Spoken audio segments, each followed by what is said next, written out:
ये कहानी एक छोटे से कस्बे के युवा रवि के बारे में है, जो गरीबी और परेशानियों से घिर गया था। वह दिन रात कड़ी मेहनत करता था, लेकिन किस्मत कभी उसका साथ नहीं देती थी। उनका एक ही सपना था कि वह एक दिन अमीर बनेंगी और अपनी मां को सभी दुखों से दुखी करेगी। लेकिन एक रात उसका जीवन अचानक बदल गया, और यह बदलाव कोई आम घटना नहीं थी, यह एक खतरा था। रात का समय था और रवि अपने पुराने और गोदाम में लेट गया था। बाहर बारिश हो रही थी और तेज हवाएं सितारों को जोर जोर से उछाल रही थीं। वह अपने स्टूडियो में डूब गया था। अचानक दरवाजे पर किसी ने तोड़ दिया। रवि शौक कर उठाओ, इतनी रात को कौन हो सकता है? उसने दरवाजा खोला और सामने एक अजीब सी लड़की खड़ी थी। वह बिल्कुल सफेद कलाबाज पहने हुए थी और उसके आंखों में अंधेरे में चमकती हुई दिख रही थी। उसके चेहरे पर अजीब सी शांति थी, लेकिन लड़की ने धीरे से कहा, मैं अमीर बन सकती हूँ, अगर तुम मेरे साथ एक रात बिताने के लिए तैयार हो जाओ।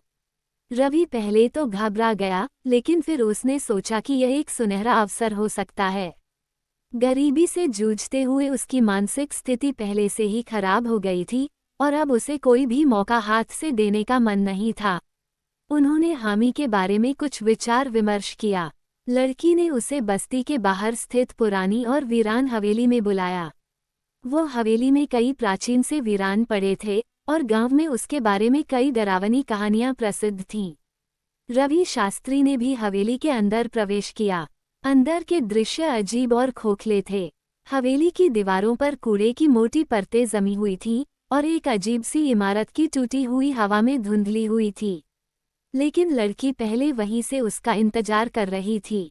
उन्होंने कहा, रात भर यहाँ रुको और सूरज यात्रा से पहले मेरे एक काम में मेरी मदद करो। अगर तुम ऐसा कर पाओगे तो मैं तारा लक्षपति बना द डॉक्यूमेंट। रवि ने बिना सोचे समझे हामी भर दी। वो एक कमरे के बीच में रोमांस करती रहती है और अपने दिल में अजीब सी उदासी घर रखती है। जैसे ही आधी रात की हवेली में होती हैं अजीबोगरीब घटनाएं। कभी दरवाजे पर आप चिल्ला बंद होने लगते हैं, कभी हवा में किसी के हंसने की आवाजें लेकर आते हैं।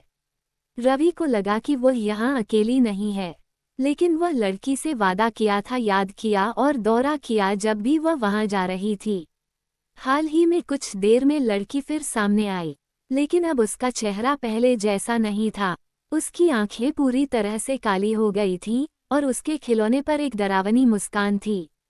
लड़की ने रवि से कहा, अब समय आ गया है, चलो मेरे साथ चलो। रवि ने अपना पीछा किया और वे दोनों हवेली के एक छुपे हुए द्वीप पर पहुंच गए। वहां एक पुराना बड़ा सा बक्सा रखा गया था। लड़की ने उसे गैजेट के लिए बुलाया। रवि ने बक्सा खोला तो दूसरी ओर चमक उठी। सोने में सोने और चांदी के सिक्के अलग अलग होते थे। रवि ने सोचा कि उसका भाग्य बदल जाएगा, लेकिन जैसे ही उसने अल्ट्रासाउंड को बंद कर दिया तो उसे बदल दिया गया।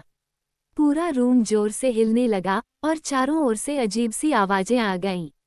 लड़की जोर जोर से हंसने लगी। उसकी हंसी अब भयानक और खतरनाक थी।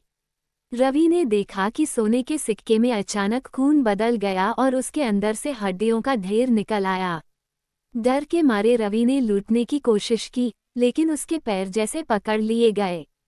लड़की ने अपनी तरफ देखा और कहा, तुमने सोचा था कि मैं पत्थर को अमीर बना दूं? नहीं, मैंने तीर को अपने जाल में फंसा लिया है। अब तुम मेरे साथ इस हवेली में हमेशा के लिए रहोगे। रवि की चीखें हवेली की दीवारों में, लेकिन उसके बाहर कोई सुन नहीं सका। अगली सुबह गांव के लोग हवेली के पास, जहां उन्हें रवि का निर्जीव शरीर मिला। उनके चेहरे पर डर और राष्ट्रवाद की जमी हुई झलक थी। उसके हाथों में सोने का एक सूखा था, जो अब कूड़े में बदल चुका था। उस रात के बाद उस हवेली में कोई नहीं गया। लोग कहते हैं कि जो वहां जाता है वह कभी लौटकर नहीं आता।